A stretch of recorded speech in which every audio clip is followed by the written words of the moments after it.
Le PSG a peut-être enfin des bonnes nouvelles à quelques jours du choc contre le Bayern. Pour les connaître, restez bien connectés, on en parle tout de suite.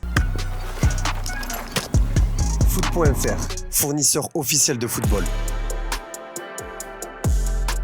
Bonjour à toutes et à tous et bienvenue dans ce nouveau JT Foot Mercato. Le PSG va affronter le Bayern en Ligue des Champions dans 4 jours.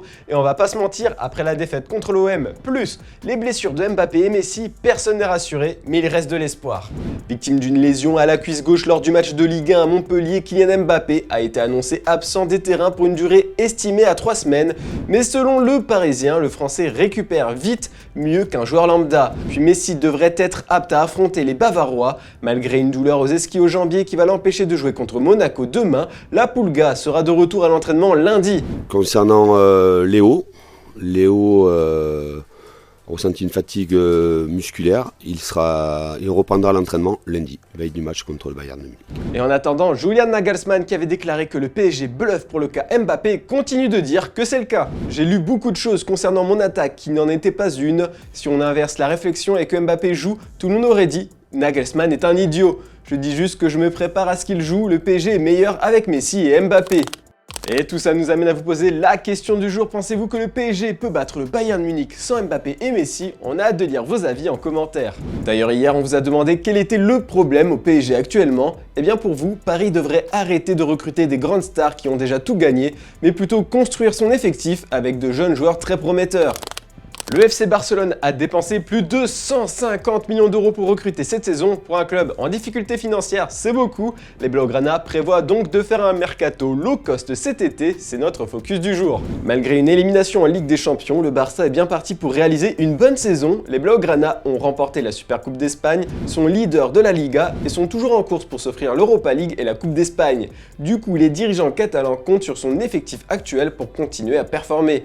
Ils vont démarrer un grand chantier de prolongation de contrat. Pour commencer, Sergi Roberto, désireux de continuer au Barça malgré son temps de jeu famélique, se serait vu proposer un contrat d'une année supplémentaire, plus une en option par son club formateur d'après Mundo Deportivo. Puis Xavi est bien décidé à garder Sergio Busquets au Barça le plus longtemps possible. Le milieu de terrain espagnol de 34 ans, libre l'été prochain, va voir le club de sa vie lui offrir une nouvelle année de contrat selon Sport. Et auteur d'une très belle saison avec le FC Barcelone, le jeune latéral gauche Alejandro Alex Baldé pourrait se voir offrir un nouveau contrat. On se dirige vers une prolongation jusqu'en 2027, mais le joueur a de sacrées exigences. Il aimerait voir ses émoluments s'aligner sur ceux de Gavi et Arroyo. Surtout, il y a le cas Ousmane Dembélé. La direction barcelonaise veut absolument prolonger son bail en Catalogne, comme l'a expliqué Joan Laporta. Es consciente de que es un jugador muy importante para el equipo que está conjuntando también Xavi. Es un jugador que nos encanta, que tiene contrato en vigor, que como bien has dicho acaba el 24 y que en estos momentos pues, tiene contrato en vigor y nosotros lo que queremos es que continúe en el Barça cumpliendo con su contrato. Bon, en plus de ces recrutements internes, on va aussi avoir le droit de voir de nouveaux joueurs avec le maillot du Barça cet été.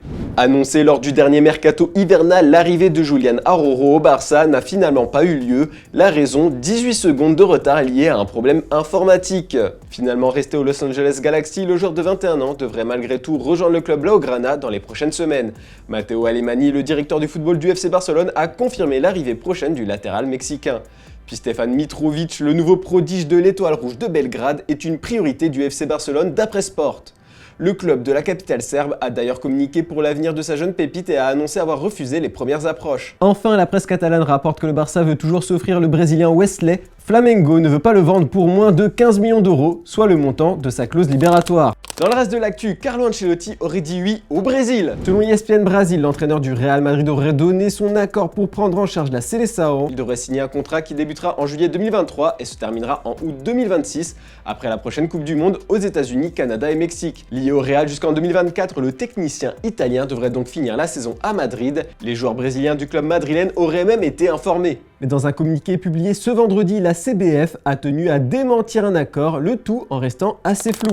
Après avoir ouvert son compteur but le week-end dernier en match officiel avec Al Nassr, Cristiano Ronaldo a récidivé ce jeudi soir. La star portugaise a inscrit un quadruplé. Et vous savez quoi? On a les images, régalez-vous. C'est l'image du jour. Bonne soirée tout le monde et à dimanche pour un nouveau JT sur Foot Mercato.